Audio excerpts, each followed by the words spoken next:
Hi all, ഇന്ന് നമ്മൾ discuss ചെയ്യുന്നത് ഞങ്ങളുടെ പേഷ്യൻ്റായ 28 വയസ്സ് മാത്രം പ്രായമുള്ള ഒരു ലേഡിയുടെ കേസ് സ്റ്റഡിയാണ്.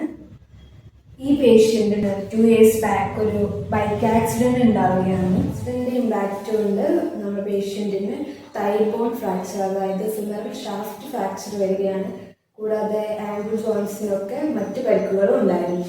പേഷ്യൻറ്റിനെ ഹോസ്പിറ്റലിലേക്ക് കൊണ്ടുപോകാൻ അവിടെ അഡ്മിറ്റ് ചെയ്തതിനു ശേഷം എക്സ്റേ എടുത്തപ്പോൾ ഫിമറൽ ഫ്രാക്ചർ അൺസ്റ്റേബിൾ ആയിട്ട് കംപ്ലീറ്റ് ഫ്രാക്ചറാണ് കാണിച്ചത്.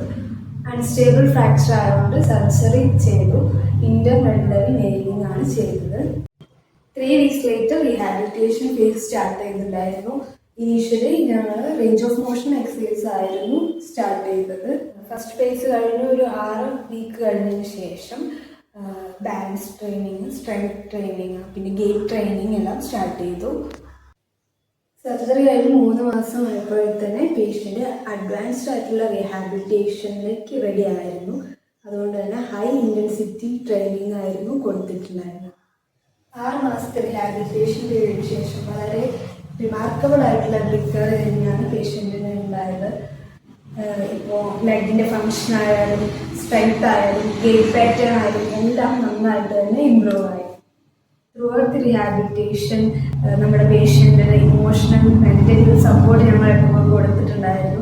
അതുകൊണ്ട് തന്നെ നമ്മുടെ റിക്കവറി പീരീഡ് ഷോർട്ടാക്കാൻ വേണ്ടി നമുക്ക് സാധിച്ചു.